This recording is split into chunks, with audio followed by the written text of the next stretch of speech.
Hello learners, this is a video lecture on automobile engineering for 6th semester diploma in mechanical engineering. I am Ritesh Arode from Department of Mechanical Engineering, NIT Polytechnic, Nagpur.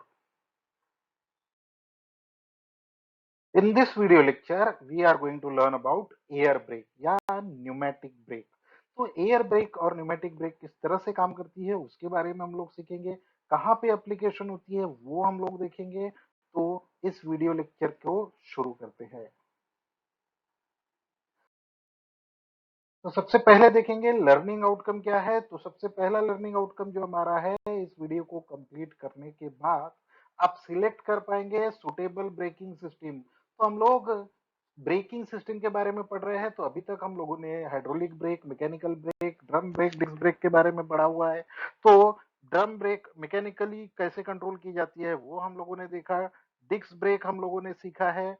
उसके बाद हम लोगों ने hydraulic break के बारे में सीखा और अब हम लोग सीखेंगे कि उसी ब्रेक को एयर ब्रेक से यानी by the power of air किस तरह से कंट्रोल की जा सकती है। तो यहाँ तक सीखने के बाद हम लोग रिक्वायरमेंट के हिसाब से यानी कि कौन सी एप्लीकेशन है, टू व्हीलर है, फोर व्हीलर है, हेवी व्हीकल्स है या उससे भी ज्यादा हेवी व्हीकल्स है, तो इनके लिए जो ब्रेकिंग सिस्टम है वो किस तरह से सिलेक्ट किया जा सकता है वो हम लोग सीख जाएंगे।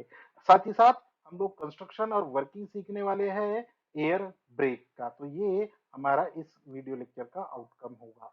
यहाँ पीओ और पीएसओ मैपिंग के बारे में अगर बात करें तो जो सबसे पहला पीओ है वो हमारा फुलफिल होगा और वो है बेसिक एंड डिसिप्लिन नॉलेज। तो यहाँ इस वीडियो को देखकर हमारा डिसिप्लिन नॉलेज इंक्रीज होने वाला है, तो इसीलिए पीओ 1 मैप किया है। हम यहाँ पर मैकेनिकल इंजीनियरिंग के बहुत सारे टूल्स इक्विपमेंट यूज करेंगे। We are going to draw the practice to draw the layouts of this type of brake. Also we are going to perform some practicals, तो इसीलिए पीओ 4 मैप किया है। ये जो चीजें हम लोग पढ़ने वाले हैं ये लाइफ लॉन्ग हमें याद रहेगी, यूज करने हमको आना चाहिए, तो इसीलिए पीओ 7 भी मैप किया है। साथ ही साथ हम लोगों ने पीएसओ 2 मैप किया है। पीएसओ 2 है maintenance of mechanical engineering related tools and equipment. So ये था इस वीडियो लेक्चर का लर्निंग आउटकम। तो देखते हैं कि न्यूमेटिक या एयर ब्रेक, जैसे कि नाम है एयर ब्रेक, तो एयर ब्रेक में जो पावर सोर्स है, जो वर्किंग मीडियम है वो रहेगा एयर। जैसे कि हाइड्रोलिक ब्रेक में हाइड्रोलिक सिस्टम था, यानी वहां पर जो पावर सोर्स था वो था आपका हाइड्रोलिक ऑयल। यहाँ ये सिस्टम होता है air is used as a power. Now in air brake one और more formally a compressed air brake. क्यों? क्योंकि नॉर्मल एयर तो हम लोग यूज नहीं कर सकते, हम लोग हमेशा क्या करते हैं, कॉम्प्रेस्ड एयर यूज करते हैं। तो कॉम्प्रेस्ड एयर का यूज करते हैं to control the frictional brake of a vehicle. तो ब्रेक कौन सी रहेगी? वही रहेगी ड्रम ब्रेक, यहाँ पर जनरली यूज होती है। तो जो एयर ब्रेक है वो मैक्सिमम अप्लाई जो होता है इसका हेवी व्हीकल्स या उससे भी ज्यादा जो हेवी व्हीकल्स होते हैं जैसे ट्रक, बस, ट्रेलर होते हैं, हेवी ट्रेलर्स होते हैं, वहां पर यूज किया जाता है। तो वहां पर हम हमेशा ड्रम ब्रेक यूज करते हैं, डिस्क ब्रेक का यूज नहीं होता। तो ये एक बात सबसे पहली यहाँ पर याद रख लीजिए कि न्यूमेटिक या एयर ब्रेक में हमेशा ड्रम ब्रेक होती है। अब उस ड्रम ब्रेक को कॉम्प्रेस्ड एयर से किस तरह से कंट्रोल किया जाता है वो हम लोग इस वीडियो लेक्चर में देखेंगे। तो इन विच compressed air is pressing by a piston। अब compressed air compress कैसे की जा रही है वो तो हमको बहुत इजीली पता है कि आप एयर कंप्रेसर यूज करेंगे, वो कैसे काम करता है वो यहाँ पे डिस्कस नहीं कर सकते। उसके लिए ऑलरेडी हमने पिछले सेमेस्टर में पूरा एक चैप्टर कवर किया था। तो कंप्रेसर कॉम्प्रेस्ड एयर प्रोड्यूस करता है और उस कॉम्प्रेस्ड एयर के प्रेशर को हम लोग यूज करते हैं कि आपके ब्रेक पैड को किस तरह से ऑपरेट किया जा सके, ब्रेक शू को कैसे ऑपरेट किया जा सके। और जैसा कि मैंने बताया कि ये जो एयर ब्रेक है वो बहुत ज्यादा हेवी व्हीकल्स में यूज किया जाता है, क्योंकि इसको अप्लाई करने के लिए बहुत कम एफर्ट्स की जरूरत हमें पड़ती है। तो इसीलिए ये जो यूज है ट्रक, सेमी ट्रेलर्स और ट्रेलर्स में ही यूज किया जाता है। कंस्ट्रक्शन वाइज अगर देखिए तो एयर ब्रेक का जो कंस्ट्रक्शन होता है वो कुछ इस तरह से होता है कि यहाँ पे सबसे पहले जो चीज की जरूरत हमको पड़ती है वो एक एयर कॉम्प्रेसर की। तो आपके व्हीकल में एक इनबिल्ट एयर कॉम्प्रेसर होता है। तो आपका जो हेवी व्हीकल्स होगा उसके अंदर एक एयर कॉम्प्रेसर रहेगा जो एटमॉस्फेयर से एयर रहेगा। एटमॉस्फेयर की एयर आएगी तो उसमें इम्प्योरिटीज होती है, तो इसीलिए वो एयर सबसे पहले एक एयर फिल्टर से पास होती है और उसके बाद वो एयर आती है एक एयर कंप्रेसर में। एयर कंप्रेसर इस एयर को एक पर्टिकुलर प्रेशर में कंप्रेस करने के बाद उसको सप्लाई करता है रिजर्वायर में। तो एक हेवी रिजर्वायर हमारे पास होता है जिसके अंदर कंप्रेस्ड एयर हमेशा जमा होती है और उसके बाद उस एयर को यूज किया जाता है ब्रेक अप्लाई करने के लिए या फिर कुछ और एसेसरीज को भी ऑपरेट करने के लिए उसी एयर का यूज किया जा सकता है। यहाँ पर आप याद रखिए कि आपने देखा होगा कि कई बार कुछ ट्रक वाले होते हैं जो व्हीकल को चलाने के पहले व्हीकल का इंजन स्टार्ट करके कुछ देर के लिए उसको छोड़ देते हैं। तो वो इसीलिए रखा जाता है ताकि ये जो रिजर्वायर है ये एयर से पूरी तरह भर जाए और एयर का जो रिक्वायर्ड प्रेशर है वो मेंटेन हो सके। तो वो करना बहुत जरूरी हो जाता है व्हीकल को चलाने से पहले। मालूम पड़ा कि आपके एयर रिजर्वायर में उतना प्रेशर ही बिल्टअप नहीं हुआ और आप व्हीकल चला रहे हो तो आपकी ब्रेक अप्लाई नहीं होगी, ऐसा हो सकता है। उसके बाद जब आप ब्रेक अप्लाई करते हो तो ये जो रिजर्वायर है उससे एयर आती है एक ब्रेक वॉल में। ये ब्रेक वॉल जब भी आप गाड़ी चलाते हो ब्रेक लगाते हो तो आप इस ब्रेक वॉल को ऑपरेट करते हो, यानी जब आप पेडल प्रेस करोगे तो ये ब्रेक वॉल ऑपरेट होगा। जैसे ही ये ब्रेक वॉल ऑपरेट होगा, जैसे ही आपने ये पेडल को प्रेस किया तो क्या होगा, ये ब्रेक वॉल से एयर फ्लो होना चालू होंगी, रिजर्वायर से एयर फ्लो होंगी और ये पाइपलाइन के थ्रू ये जाएगा ब्रेक चेंबर तक। आपके जितने व्हील रहेंगे हर व्हील के पास एक ब्रेक चेंबर होगा जिसके अंदर ये कंप्रेस्ड एयर आएगी और फिर ये जो ब्रेक चेंबर है वो आपकी ब्रेक को ऑपरेट करेगा। यानी ये ब्रेक चेंबर आगे जाके आपका जो ड्रम ब्रेक है उसको ऑपरेट करने वाला है। यानी यहाँ पर एक ड्रम ब्रेक रहेगी हर एक ब्रेक चेंबर के बाद में। हर एक व्हील के लिए एक ब्रेक चेंबर यहाँ पर होता है। तो आइए देखते हैं इसका कंस्ट्रक्शन, ये वर्किंग किस तरह से होता है। तो सबसे पहले तो जो कंपोनेंट हम लोगों ने देखे, आपने एयर कंप्रेसर देखा, ब्रेक वॉल होता है, एक टी वॉल होता है, वो हमने ऑलरेडी पढ़ चुके हैं। तो कंप्रेसर कैसे काम करता है उस पर हम लोग फोकस नहीं करेंगे। जो काम की नई चीज जो हम लोग यहाँ पर देख रहे हैं वो है ब्रेक चेम्बर। तो यहाँ ब्रेक चेम्बर होता है, ये ब्रेक चेम्बर आपको यहाँ पे दिखाई दे रहा है। ये ब्रेक चेम्बर यूज किया जाता है to transfer the force of compressed air to mechanical linkages. अब देखिए, अगर आपको ब्रेक लगाना है तो आपका क्या ऑपरेट होना चाहिए ड्रम ब्रेक के अंदर का। तो यहाँ हमें क्या करना है, कॉम्प्रेस्ड एयर का जो फोर्स है, जो प्रेशर एनर्जी है, उसको मैकेनिकल एनर्जी में कन्वर्ट करना है to operate the brake. So इसीलिए ये ब्रेक चेम्बर यूज होता है। Service brake chamber convert compressed air pressure energy into mechanical force to operate the vehicle brake. A brake chamber is divided into by a flexible diaphragm। अब यहाँ पे देखिए, ये brake chamber आप अगर देखेंगे तो ये ब्रेक चेम्बर दो कंपोनेंट में डिवाइड होता है। ये दो कंपोनेंट है और ये जो डायफ्राम दिखाई दे रहा है ये जनरली यहाँ पर होता है। तो इस तरह से ये आपका ब्रेक चेम्बर यहाँ पे अटैच होता है। जब आप ब्रेक को ऑपरेट करते हो तो एयर कंप्रेस्ड एयर इनलेट होके यहाँ पे अंदर आती है और फिर इसको ऑपरेट करती है। तो यहाँ पे देखिए, ये जो आपका ब्रेक चेम्बर है दो पार्ट में डिवाइड है। इसके बीच में ये जो डायफ्राम आपको दिखाई दे रहा है, जो ये रेड कलर में यहाँ पे ये जो डायफ्राम यहाँ इस कंडीशन में आ गया है, ये डायफ्राम होता है। ये जनरली यहाँ सेंटर में रहता है।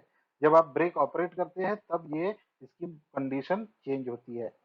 तो ये जो डायफ्राम होगा ये यहाँ पे यूजफुल होता है। ये डायफ्राम फ्लेक्सिबल होता है। साथ ही साथ ये यहाँ पे एक डायफ्राम की स्प्रिंग होती है, ये रिटर्न स्प्रिंग होती है इस डायफ्राम को वापस अपनी जगह पे लाने से। ये डायफ्राम आगे एक रॉड से कनेक्ट होता है और ये रॉड यहाँ पे आके ये पुश रॉड से कनेक्ट होता है जो आपके ब्रेक को ऑपरेट करता है। तो इस तरह से आपका ब्रेक चेम्बर काम करता है। अब ब्रेक चेम्बर में काम कैसे करेगा, ये डायफ्राम यहाँ बिल्कुल सेंटर में रहेगा। जब हम ब्रेक अप्लाई करेंगे, ये यहाँ पे है अभी, जब मैं ब्रेक अप्लाई करूंगा तो जो वॉल है वहां से कंप्रेस्ड एयर आएगी, इसके अंदर भरने लगेंगी। जैसे ही एयर इसके अंदर भरेगी, ये जो डायफ्राम है ये अपनी कंडीशन चेंज करेगा और ये डायफ्राम यहाँ पर आ जाएगा। जैसे ही ये डायफ्राम यहाँ पर आता है तो उसकी वजह से क्या होगा, ये जो स्प्रिंग है वो कॉम्प्रेस होगी और ये पूरी की पूरी रॉड सामने जाएगी। ये जो स्लैक एडजस्टर है ये इधर आ जाएगा और ये ऑपरेट करेगा एक कैम को, जिसकी वजह से आपकी ब्रेक लग जाएगी। जैसे ही आपने इसको रिलीज कर दिया तो क्या होगा, ये स्प्रिंग फोर्स यहाँ से खुल जाएगी, ये स्प्रिंग वापस अपने शेप में आ जाएगी और ये बाहर निकल जाएगा। ये जो आपका अरेंजमेंट यहाँ पे दिखाई दे रहा है, ये क्या हो जाएगा, ये स्प्रिंग वापस अपने रीड शेप में आ जाएगी और यहाँ पे दो वॉल होते हैं जहां से एयर वापस बाहर चले जाती है। इसीलिए आपने देखा होगा कि जब भी कोई हेवी व्हीकल की ब्रेक रिलीज की जाती है तो उसमें से एयर को बाहर छोड़ने की आवाज आती है। तो इस तरह से ये ब्रेक चेम्बर काम करता है। तो आप समझते हैं कि एयर ब्रेक की असेंबली किस तरह से होती है और काम किस तरह से करता है। तो एयर ब्रेक की असेंबली में बेसिकली दो कंपोनेंट होते हैं। सबसे पहला जो कंपोनेंट होता है वो ब्रेक चेम्बर होता है और दूसरा ये आपका जो यहाँ पे कंपोनेंट दिखाई दे रहा है ये ब्रेक की असेंबली। तो यहाँ पे देखिए ब्रेक असेंबली में क्या क्या इंक्लूड होता है, brake chamber, slack adjuster mounted on a braking plate और बिकॉज ऑफ स्टेयरिंग एक्शन। अब ये किस तरह से काम करता है वो देखेंगे। तो ब्रेक चेम्बर जो होता है वो जनरली यहाँ पे कनेक्ट होता है। ब्रेक चेम्बर की जो रॉड यहाँ पे दिखाई दे रही थी, देखिए ये ब्रेक चेम्बर है, उसके बाद ये पुश रॉड है, उसके बाद ये स्लैक एडजस्टर है और ये उसके बाद कनेक्ट होता है एक कैम से। तो जब भी आपका ब्रेक यहाँ पे काम करता है, जब आप ब्रेक पेडल को प्रेस करते हो तो ये डायफ्राम मूवमेंट होता है, एयर इसके अंदर आती है ब्रेक चेम्बर के अंदर, डायफ्राम आगे बढ़ता है और ये डायफ्राम आगे बढ़ने के बाद ये जो मोमेंट है ये बाहर आता है। जैसे ही ये ऊपर की ओर आएगा तो ये जो आपका कैम है ये रोटेट हो जाएगा और ये कैम रोटेट होने की वजह से क्या होगा, ये आपके जो यहाँ पे ब्रेक लाइनिंग दिखाई दे रही है वो ड्रम के कांटेक्ट में आएगी और उसके वजह से फ्रिक्शन होगा। फ्रिक्शन होने की वजह से यहाँ पर ये जो आपके सिस्टम है उसके अंदर क्या होगा, ब्रेक अप्लाई हो जाएगी। तो ये एयर प्रेशर को ये सिस्टम के थ्रू इस तरह से मैकेनिकल इसमें कन्वर्ट किया जा सकता है। तो इस तरह से आपका ब्रेकिंग सिस्टम काम करता है। एक और डायग्राम से समझने की कोशिश करेंगे कि ये देखिए ये आपका ब्रेक चेम्बर है, यहाँ से एयर अंदर आने वाली है। जब एयर यहाँ पे आएगी तो ये एक्सपांड होगा, ये इधर अंदर की ओर जाएगा। ये जब नीचे जाएगा तो ये जो आपका कैमशाफ्ट है ये रोटेट हो जाएगा। ये जैसे ही रोटेट होता है आपके जो जो ब्रेक शूज है वो एक्सपांड होंगे, ड्रम के कांटेक्ट में आएंगे और ब्रेक अप्लाई हो जाएगी। तो इस तरह से ये सिस्टम काम करता है।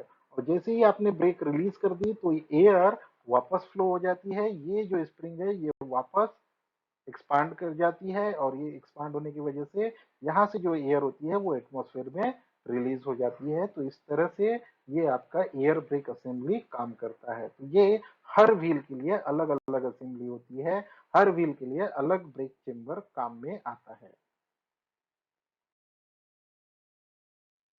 तो in the end advantages of air braking के सिस्टम के बारे में बात कर लेते हैं। तो एयर ब्रेकिंग सिस्टम क्या है, it is more effective when compare to other braking system. क्योंकि इसमें जो पावर होता है ये ज्यादा हेवी व्हीकल्स के लिए यूज होता है, तो इसीलिए ये ज्यादा इफेक्टिव होता है as compare to other braking system. Air brake part are easily located where the chassis design making it simple. तो जो एयर ब्रेकिंग सिस्टम है, जो हेवी व्हीकल्स है वहाँ पे एयर की रिक्वायरमेंट वैसे भी होती है, तो इसीलिए एयर कंप्रेसर सिस्टम लगा हुआ होता है। जो एयर कंप्रेसर हम लोग यहाँ पर अप्लाई करते हैं उसका यूज टायर इंफ्लेमेशन के लिए, वाइपर चलाने के लिए, एयर हॉर्न को चलाने के लिए और बाकी कोई एसेसरीज के लिए, फैन वगैरह को चलाने के लिए भी कर सकते हैं। यानी एक ही कंप्रेसर को आप मल्टीपल यूज के लिए काम में ला सकते हैं। It implies air is the only medium. तो एयर वर्किंग मीडियम है तो जो फ्रीली अवेलेबल है, तो एयर है और उसका कोई भी साइड इफेक्ट नहीं होता है, एटमॉस्फेयर को कोई डाइल्यूट पॉल्यूट करता नहीं है। देन एयर को हाई प्रेशर पे स्टोर करना बहुत इजी होता है क्योंकि इजीली टैंक अवेलेबल होते हैं। To provide heavy braking effort effect use in heavy vehicles, तो हेवी व्हीकल्स को हेवी ब्रेकिंग के लिए बहुत अच्छी तरह से यूज कर सकते हैं। कंट्रोल बहुत अच्छा प्रोवाइड करता है, साथ में स्टॉपिंग डिस्टेंस भी कम होता है। और इसमें क्योंकि एयर वर्किंग मीडियम है तो कोई भी पार्ट एक दूसरे के साथ कांटेक्ट में नहीं आते तो वियर एंड टियर नहीं होता है, तो उसकी वजह से वो भी एक इसका एडवांटेज हो सकता है। So these are the advantage for air braking system. And in the end क्या हो सकते हैं इसके जो एप्लीकेशन है, जैसे कि हम शुरुआत से बोल रहे हैं कि ट्रक में, बस में, ट्रेलर्स में और सेमी ट्रेलर्स में ये यूज किया जा सकता है। तो ये देखिए एक वायरिंग डायग्राम, एक पाइपिंग डायग्राम आपको यहाँ पे दिखाई देगा कि किस तरह से ट्रक वगैरह में ये यूज किया जा सकता है।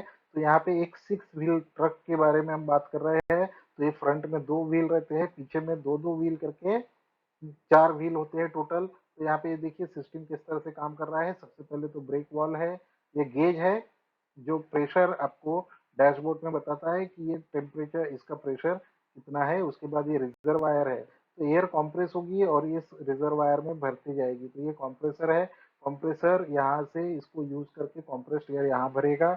ये कंप्रेस्ड एयर उसके बाद में इस ब्रेक वॉल से थ्रू आगे जाएगी ये ब्रेक चेम्बर के अंदर और फिर ब्रेक को ऑपरेट करेगी, और यहाँ से पीछे की ओर जाके ये वाले व्हील्स को भी ऑपरेट कर सकते हैं।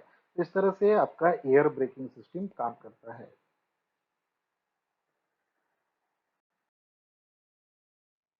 तो इस तरह से हम इस वीडियो लेक्चर के एंड पर आ गए, और हम लोगों ने इस वीडियो लेक्चर में क्या क्या सीखा है। हमने इस वीडियो लेक्चर में सीखा है construction and working of air brake, उसके लेआउट को ड्रॉ करके आपको इसका कंस्ट्रक्शन और वर्किंग एक्सप्लेन करना आना चाहिए। साथ ही साथ हम लोगों ने सीखा एडवांटेज ऑफ एयर ब्रेक। तो ये था इस वीडियो लेक्चर का आउटकम। तो ये आपकी असाइनमेंट क्वेश्चन है, आई होप कि आप इसको इजीली सॉल्व कर पाएंगे। और साथ ही साथ इसकी पीओ और पीएसओ मैपिंग, तो सो ये पीओ 1 हम लोगों ने मैप किया था, बेसिक और डिसिप्लिन नॉलेज आपका बढ़ा हुआ है। उसके बाद पीओ 4 यानी हमारा जो engineering tools practice, engineering practice वगैरह करनी है, इसलिए पीओ 4 मैप किया था। PO 7 life long learning map किया है, और PSO 2 maintenance of mechanical engineering related tools and equipment हम लोगों ने यहाँ पर मैप किया है। सो ये था आउटकम इस वीडियो लेक्चर का।